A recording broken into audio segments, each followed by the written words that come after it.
முதல் வாசகம். மீகா ஆகமம் அதிகாரம் 7, திருவசனங்கள் 14 முதல் 15 மற்றும் 18 முதல் 20 வரை. ஆண்டவரே, உமது உரிமை சொத்தாய் இருக்கும் மந்தையாகிய உம்முடைய மக்களை உமது கோலினால் மேய்த்தருளும். அவர்கள் கர்மேலின் நடுவே காட்டில் தனித்து வாழ்கின்றார்களே.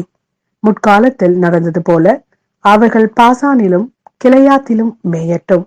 எகிப்து நாட்டிலிருந்து நீங்கள் புறப்பட்டு வந்த நாளில் நடந்தது போல நான் அவர்களுக்கு வியத்தகு செயல்களை காண்பிப்பேன்.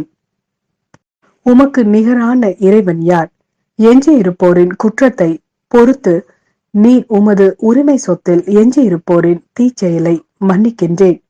உமக்கு நிகரானவர் யார்? அவர் தம் சினத்தில் என்றென்றும் நிலைத்திரார்.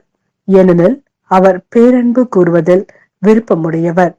அவர் நம் மீது இரக்கம் காட்டுவார். நம் தீ செயல்களை மிதித்து போடுவார். நம் பாவங்கள் அனைத்தையும் ஆழ்கடலில் எரிந்து விடுவார்.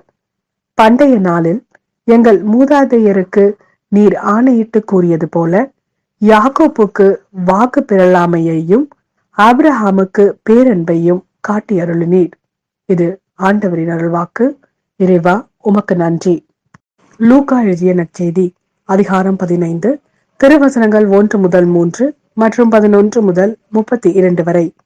வழி தண்டுவோர் பாவிகள் யாவரும் இயேசு சொல்வதை கேட்க அவரிடம் நெருங்கி வந்தனர்.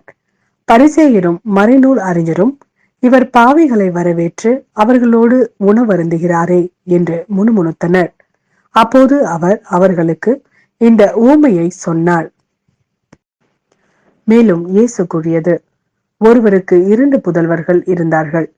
அவர்களுள் இளையவர் தந்தையை நோக்கி, அப்பா, சொத்தில் எனக்கு உரிய பங்கை தாரும் என்றார். அவர் சொத்தை அவர்களுக்கு பகிர்ந்து அளித்தார். சில நாட்களுக்குள் இளைய மகன் எல்லாவற்றையும் திரட்டி கொண்டு தொலை நாட்டிற்கு நெடு பயணம் மேற்கொண்டார். அங்கு தாறுமாறாக வாழ்ந்து தம் சொத்தையும் பாழாக்கினார். அனைத்தையும் அவர் செலவழித்தார். பின்பு அந்த நாடு முழுவதும் கொடிய பஞ்சம் ஏற்பட்டது. அப்பொழுது அவர் வறுமையில் வாடினார்.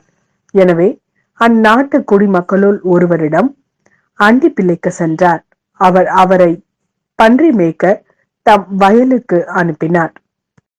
அவர் பன்றிகள் தின்னும் நெற்றுகளால் தம் வயிற்றை நிரப்ப விரும்பினார். ஆனால் அதை கூட அவருக்கு கொடுப்பார் இல்லை. அவர் அறிவு தெளிந்தவராய், என் தந்தையின் கூலி ஆள்களுக்கு தேவைக்கு மிகுதியான உணவு இருக்க நான் இங்கு பசியால் சாகிறேனே. நான் புறப்பட்டு என் தந்தையிடம் போய், அப்பா, கடவுளுக்கும் உமக்கும் எதிராக நான் பாவம் செய்தேன். இனிமேல் நான் உம்முடைய மகன் எனப்பட தகுதியற்றவன். உம்முடைய கூலி ஆள்களுள் ஒருவனாக என்னை வைத்துக் கொள்ளும் என்பேன் என்று சொல்லிக் கொண்டார். உடனே அவர் புறப்பட்டு தம் தந்தையிடம் வந்தார். தொலையில் வந்து கொண்டிருந்த போதே அவர் தந்தை அவரை கண்டு பரிவு கொண்டு ஓடிப்போய் அவரை கட்டி தழுவி முத்தமிட்டார். மகனோ அவரிடம், அப்பா, கடவுளுக்கும் உமக்கும் எதிராக நான் பாவம் செய்தேன். இனிமேல் நான் உம்முடைய மகன் எனப்பட தகுதியற்றவன் என்றார். தந்தை தம் பணியாளரை நோக்கி, முதல் தரமான ஆடையை கொண்டு வந்து இவனுக்கு உடுத்துங்கள். இவனுடைய கைக்கு மோதிரமும் காலுக்கு மிதியடியும் அணிவியுங்கள். கொழுத்த கன்றை கொண்டு வந்து அடியுங்கள். நாம் மகிழ்ந்து விருந்து கொண்டாடுவோம். ஏனெனில் என் மகன் இவன் இறந்து போயிருந்தான், மீண்டும் உயிர் பெற்று வந்துள்ளான். காணாமற் போயிருந்தான், மீண்டும் கிடைத்துள்ளான் என்றார். அவர்கள் மகிழ்ந்து விருந்து கொண்டாட தொடங்கினார்கள். அப்போது மூத்த மகன் வயலில் இருந்தார். அவர் திரும்பி வீட்டை நெருங்கி வந்து கொண்டிருந்த போது ஆடல் பாடல்களை கேட்டு ஊழியர்களுள் ஒருவரை வரவழைத்து, இதெல்லாம் என்ன என்று வினவினார். அதற்கு ஊழியர் அவரிடம், உம் தம்பி வந்திருக்கிறார். அவர் தம்மிடம் நலமாக திரும்பி வந்திருப்பதால் உம் தந்தை கொழுத்த கன்றை அடித்திருக்கிறார் என்றார். அவர் சினமுற்று உள்ளே போக விருப்பம் இல்லாதிருந்தார். உடனே அவருடைய தந்தை வெளியே வந்து அவரை உள்ளே வருமாறு கெஞ்சி கேட்டார். அதற்கு அவர் தந்தையிடம், பாரும், இத்தனை ஆண்டுகளாக நான் அடிமை போன்று உமக்கு வேலை செய்து வருகிறேன்.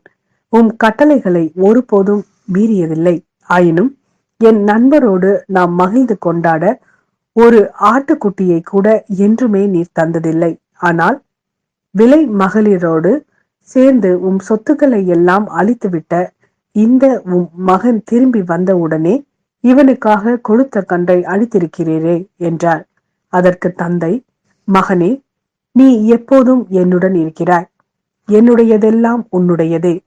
இப்போது நாம் மகிழ்ந்து கொண்டாடி இன்புற வேண்டும். ஏனெனில் உன் தம்பி இவன் இறந்து போயிருந்தான், மீண்டும் உயிர் பெற்றுள்ளான். காணாமற் போயிருந்தான், மீண்டும் கிடைத்துள்ளான் என்றார்.